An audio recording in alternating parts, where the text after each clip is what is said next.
दर्शकों, Punjab plus channel पे आपका स्वागत है। आज हम आपको मिलाने जा रहे हैं डॉक्टर श्वेता अग्रवाल जी के साथ।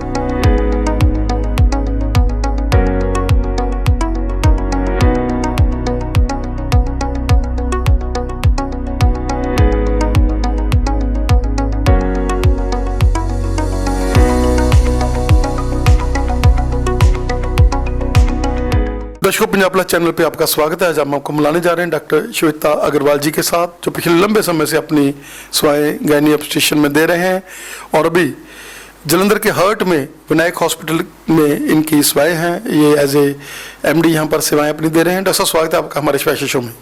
नमस्ते। डॉक्टर साहब, क्या कहना चाहेंगे कि गायनी जो आज से 20-25 साल पहले हम देखते थे कि लेडीज़ काम करते करते ही जो है बच्चों को जन्म दे देती थी, लेकिन ये ज़माना जो है वो बहुत ही ज़्यादा प्रीशियस हो गई हैं और बहुत ही जैसे पहले 3-3, 4-4 बच्चे होते थे, अब एक एक बच्चा है। क्या कहना चाहेंगे? बिल्कुल, आजकल एक बच्चा भी होना बहुत मुश्किल है और अगर एक होता है तो प्रेगनेंसी बहुत सिंपल नहीं रही। पहले घर में बैठे प्रेगनेंसीज हो जाती थी, घर में बैठे ही बच्चे भी हो जाते थे, घरों में ही डिलीवरीज भी हो जाती थी। पर टाइम के साथ जैसे सब कुछ चेंज हुआ है तो इन चीज़ों में भी चेंजेस आ गई हैं।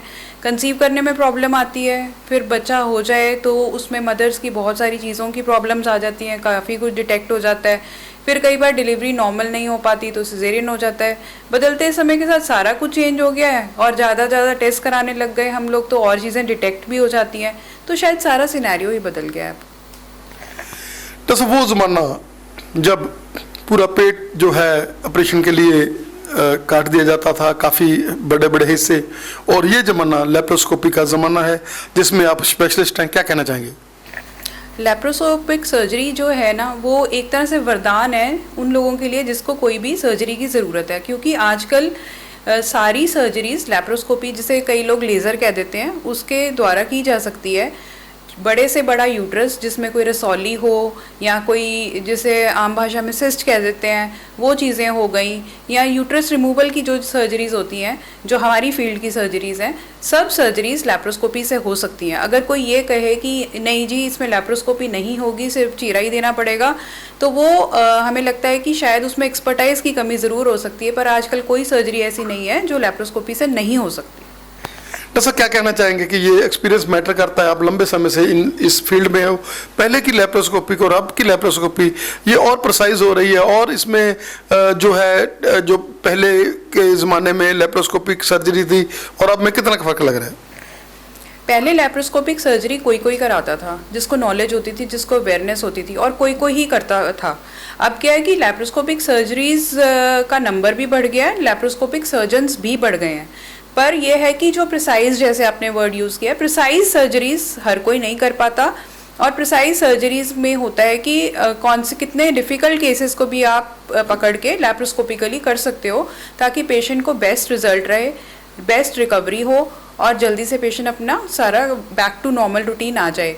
इनफर्टिलिटी के केसेस में जैसे हम लोग बहुत अच्छे रिजल्ट्स दे पाते हैं कि लेप्रोस्कोपिक सर्जरी की, और साथ ही पेशेंट कई बार 1-2 महीने में कंसीव भी कर जाता है। डॉक्टर, क्या कहना चाहेंगे कि डॉक्टर श्वेता, जो जैसे आपने इनफर्टिलिटी की बात कही है, उसमें भी एज ए काउंसलर और सेवा आप दे रहे हैं, IUI तक आप प्रोसीजर्स भी कर रहे हैं, क्या कहना चाहेंगे? जो फर्स्ट स्टेप होता है किसी भी इनफर्टिलिटी की ट्रीटमेंट का, वो ये रहता है कि हम लोग डायग्नोसिस बनाएं कि आफ्टर ऑल प्रॉब्लम कहाँ है। सीधा IVF पे जंप करना पॉसिबल नहीं है हम लोगों के लिए। पहले हम देखें कि किसी की क्या प्रॉब्लम है। कई बार बहुत छोटी सी चीज़ होती है, मान लो जैसे एक थायराइड का लेवल है, वो डी रेंज है, तो उसकी वजह से प्रेगनेंसी नहीं हो रही, पेशेंट IVF सेंटर तक पहुंच गया है। छोटी सी सिस्ट है जिसकी वजह से एग्स नहीं बन पा रहे और पेशेंट IVF सेंटर तक पहुंच गया है। मैं ये नहीं कहती हूँ कि IVF की ज़रूरत नहीं होती। आफ्टर जब हम पहले 2-4 स्टेप्स देख लेते हैं तो IVF की ज़रूरत होती है और उसके रिजल्ट्स भी बहुत अच्छे हैं। पर सबसे पहले आप डायग्नोसिस बनाइए कि आपको IVF की ज़रूरत है, कि आपका काम सिर्फ बेसिक ट्रीटमेंट से, बेसिक टेस्ट से और उनकी ट्रीटमेंट से चल सकता है। छोटी मोटी लैप्रोस्कोपिक सर्जरीज़ या फिर ट्यूब टेस्टिंग से काम चल सकता है, तो फिर ये चीज़ों के बाद ही आप IVF के लिए जाइए।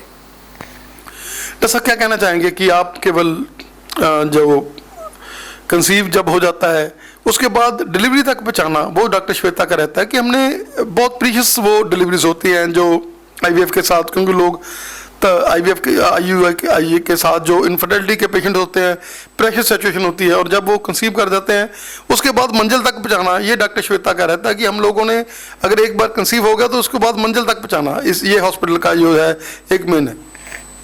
अगर आप ये हॉस्पिटल का मेन कहें तो हमारा फोकस यही रहता है कि पेशेंट का, जैसे हमारी जो टैगलाइन भी है, ट्रस्ट और एफिशिएंसी, ये चीज़ें हैं, और ह्यूमैनिटी के साथ हम लोग काम करें। पेशेंट कहीं से भी आए, हम लोग, और किसी भी वर्ग का हो, चाहे वो नीचे वर्ग का हो, मीडियम वर्ग का हो, हाई का हो, जो भी हो, हमारे पास हर तरह के पेशेंट आते हैं। और हमारी कोशिश यही रहती है कि पेशेंट जो आया है वो एज अ पेशेंट नहीं जाए, एज अ नॉर्मल पर्सन जाए। उसके लिए ट्रीटमेंट ज़रूरी है, जो ट्रीटमेंट ज़रूरी है हम लोग ऑनेस्ट ओपिनियन देते हैं। वो हमारे जो डोमेन में आता है हम लोग वो ट्रीटमेंट करते हैं, जो हमारे डोमेन में नहीं आता हम पेशेंट को डायरेक्टली बोल देते हैं कि ये चीज़ आप या हमसे नहीं हो पाएगी तो आप ये दूसरे हॉस्पिटल से करा सकते हैं। जो भी होगा, पेशेंट को हमेशा विनायक हॉस्पिटल से ऑनेस्ट ओपिनियन मिलेगा, बेस्ट ऑफ ट्रीटमेंट मिलेगी एंड बहुत रीजनेबल रेट्स पे ट्रीटमेंट मिलेगा। डॉक्टर साहब क्या कहना चाहेंगे कि आजकल यंग ब्लडेड जो लड़कियां हैं, पीसीओडी की प्रॉब्लम बहुत ज़्यादा बढ़ रही है और उसके लिए भी ये हॉस्पिटल एक बहुत ही बड़ी सेवा कर रहा है, क्योंकि जैसे आप लाइफस्टाइल, आप और चीज़ों के ऊपर एम्फसाइज करके उन बच्चों को एक नई ज़िंदगी दे रहे हैं।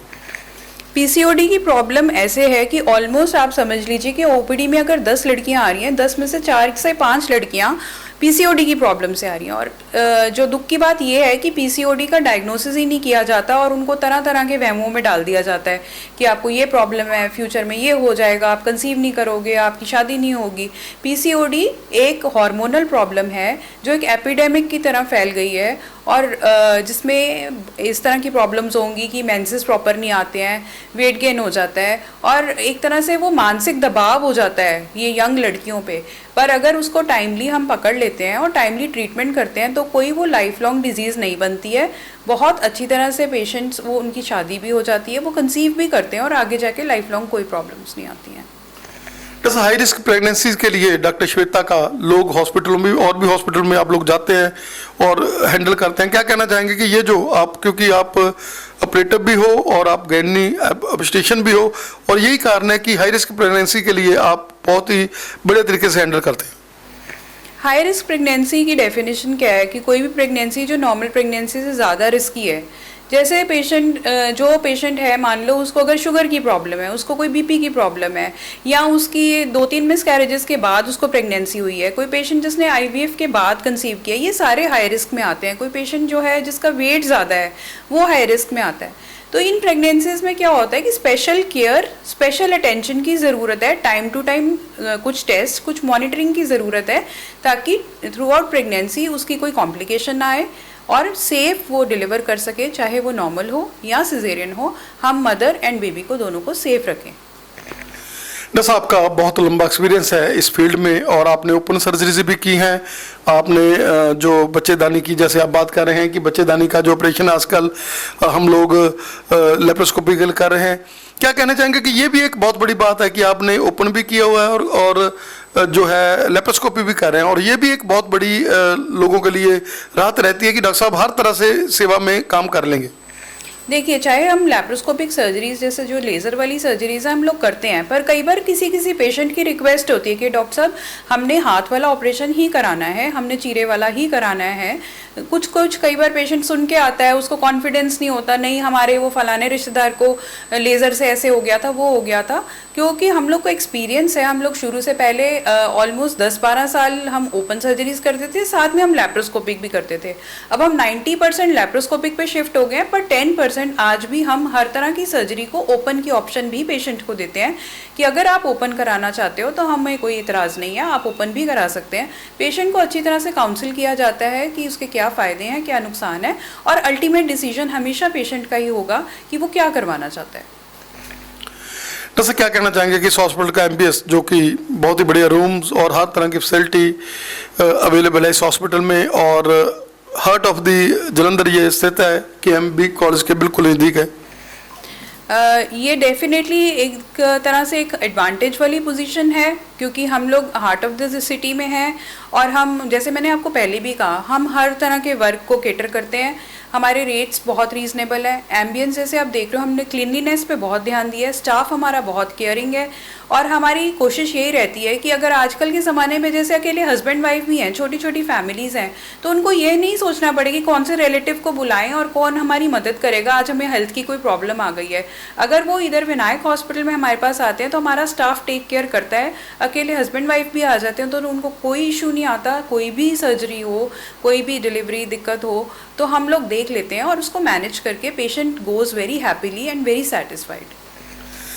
तो सब इनफर्टिलिटी की बात करें तो आप हमेशा जो कपल है उसके साथ बात करते हैं, उनको बुलाते हैं, और उनको कई कई ऐसे पेशेंट होते हैं जो प्रेशर सिचुएशन में होते हैं, बेचारे आईवीएफ भी कहीं ना कहीं से करा लेते हैं, लेकिन जब आपसे मिलते हैं आप उनका प्रेशर कम करते हैं, काउंसलर आप बहुत ज़्यादा पेशेंट के साथ टाइम बिताते हैं, जो भी पेशेंट आते हैं आपके पास, तो वो लोग कई बार सिंपल रीजन से कंसीव कर जाते हैं। देखिए, एक स्ट्रेस है ना जो, वो सबसे बड़ा फैक्टर है, और नेगेटिविटी। कई बार क्या होता है कि स्ट्रेस और नेगेटिविटी इतनी सारी हमें मिल जाती है 4 हॉस्पिटल्स में घूम के कि हम लोग सोचते हैं कि लाइफ होपलेस हो गई है। वो हम काउंसलिंग में वही होप देते हैं पेशेंट को कि इतनी होपलेस वाली बात नहीं है, मैक्सिमम पॉसिबल प्रॉब्लम्स का ट्रीटमेंट आज है। मेडिकल साइंस ने इतना ज़्यादा एडवांस कर लिया है कि होपलेसनेस का तो है नहीं। फिर भी अगर 5-10% ऐसा केसेस हैं तो उनको भी काउंसलिंग से ठीक किया जा सकता है। स्ट्रेस लेकर ज़िंदगी नहीं निकाली जा सकती। डॉक्टर साहब, you are an institution, you have long datas, आपने हमें समय दिया, आपका बहुत बहुत धन्यवाद। धन्यवाद।